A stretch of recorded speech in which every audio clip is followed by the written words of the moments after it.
Assalamualaikum Ustaz. Insyaallah khair Ustaz. Ya. Alhamdulillah. Dari Haur Gelis nih Ustaz. Iya, kajian Al-Falah Ustaz. Iya, mau silaturahmi dengan Ustaznya. Sekalian ada sedikit pertanyaan nih. Ada sedikit pertanyaan. Istilahnya sekarang kan mendekati bulan Ramadan ya Ustaz. Betul. Mudah-mudahan kita sampai ya di bulan Ramadan. Amin. Gitu. Jadi kalau misalkan kita sahur itu menunggu adzan kan lumayan waktunya tuh. Waktunya tuh ya agak lama lah gitu ya. Nah, yang ingin saya tanyakan adalah ada nggak sih kegiatan gitu yang sangat bermanfaat dalam rangka menunggu waktu azan subuh? Oh, baik. Tentu begini. Yang pertama, kita disunahkan untuk mengakhirkan sahur. Sebagaimana sabda Nabi SAW bahwa manusia itu berada dalam kebaikan selama dia mengakhirkan sahur. Ya, riwayatnya menyegerakan berbuka dan mengakhirkan sahur. Nah, kadang ada orang makan sahur jam 4 sudah beres, ya. Sedangkan azan subuh 4:30 gitu kan, kayak gitu. Nah, banyak waktu. Kadang-kadang tidur lagi kan gitu ya. Nah, itu tentu sia-sia. Ya. Waktu sahur itu adalah waktu istimewa. Yang paling tepat itu memang kita beres sahur, azan gitu kan, kayak gitu ya. Tapi kalau misalkan kita memang masih ada waktu 5 menit, 10 menit misalkan untuk azan, maka di situ merupakan momen yang sangat istimewa yang sering dilupakan oleh sebagian daripada kaum muslimin, yakni apa itu? Memperbanyak istighfar. Waktu sahur merupakan waktu yang sangat istimewa, di mana di situ yang pertama Allah turun ke langit dunia sejak sepertiga malam sampai terbit fajar kan, gitu ya. Yang mana Allah Ta'ala berfirman, siapa yang berdoa kepadaku, aku akan mengabulkan. Kalau konteks hadisnya, yanjilu rabbuna tabaraka wa ta'ala ila sama'i dunya hina yabqa sulusul lail akhir.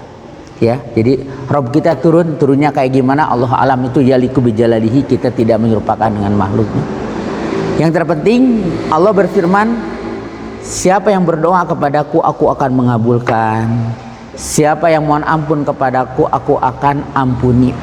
Artinya ini merupakan kesempatan. Misalkan ada 5 atau 10 menit, itu kesempatan untuk kita memperbanyak istighfar. Kenapa istighfar kita pilih? Karena kata Ibnu Qayyim, jika waktu kita sempit, sementara kita banyak permohonan kepada Allah, maka perbanyaklah istighfar. Karena istighfar itu akan mencukupi yang lainnya. Karena istighfar itu bukan hanya diampuni dosa, ya.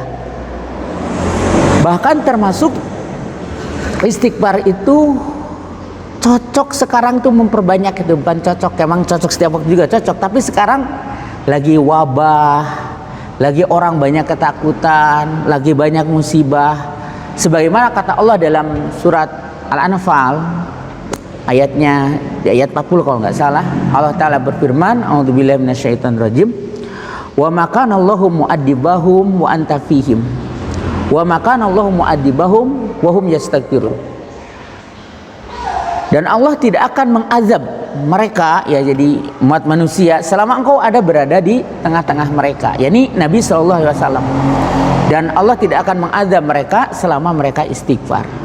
Kata Ibnu Abbas ketika menjelaskan ayat ini, kata beliau, kita ini punya 2 jaminan, ya. Jaminan apa? Satu, jaminan Nabi SAW, yang kedua istighfar. Nah, sekarang Nabi sudah tidak ada, tinggal satu lagi jaminan itu, yakni istighfar. Jadi kalau kita tidak ada, maka celakalah kita. Oleh karena itu, manfaatkanlah momen tersebut untuk memperbanyak istighfar. Di samping istighfar itu mengampuni dosa, apalagi tadi dikatakan di awal bahwa saat itu merupakan di mana Allah menebar ampunan. Ya, kedua tadi kita akan diamankan dari azab. Dan istighfarnya jangan terpaku dengan ucapan astagfirullah saja. Boleh kita istighfar para nabi yang lain. Contoh, sekarang kan lagi musim wabah, musim orang tuh takut, maka baiknya dengan banyak membaca istighfarnya Nabi Yunus alaihissalam. Kita sudah hafal tentu, la ilaha illa anta subhanaka inni kuntu minadh dhalimin. Kata para ulama ketika menjelaskan ini, ada penjelasan dalam riwayat Ahmad, siapa yang dalam kesulitan membaca ini maka Allah akan lapangkan. Ini termasuk sekarang ini kita dalam keadaan kesulitan, ketakutan, maka dengan banyak kita mohon ampun kepada Allah, menyucikan Allah. Karena istighfar Nabi Yunus itu isinya adalah ketika dia menyucikan Allah, ya, menauhidkan Allah, kemudian dia mengakui dosa. Dan ini merupakan doa yang istilahnya ringkas padat. Dalam satu ucapan itu, ya, 3 kalimat ini menghimpun tauhid, menghimpun penyucian Allah, menghimpun pengakuan dosa. Dan ini sarana-sarana di mana Allah menurunkan rahmatnya. Dulu ketika Nabiullah Yunus alaihissalam berada dalam perut ikan, kata para ulama, dalam 3 kegelapan, gelap perut ikan, gelapnya lautan, gelapan malam. Coba bagaimana? Maka sebagaimana dalam surat Al-Anbiya, ya, kami selamatkan dia dari kedukaan, begitulah kami menyelamatkan orang-orang berbuat baik. Artinya sekarang pun kita di samping momen istighfar itu sangat-sangat baik, di saat-saat wabah seperti ini kita dengan memperbanyak istighfar adalah saat yang paling tepat, ya. Boleh juga mungkin nanti kalau menjelang akhir-akhir Ramadan di 10 malam terakhir, istighfarnya ditambah yang diajarkan oleh Nabi kepada Aisyah radhiyallahu anha.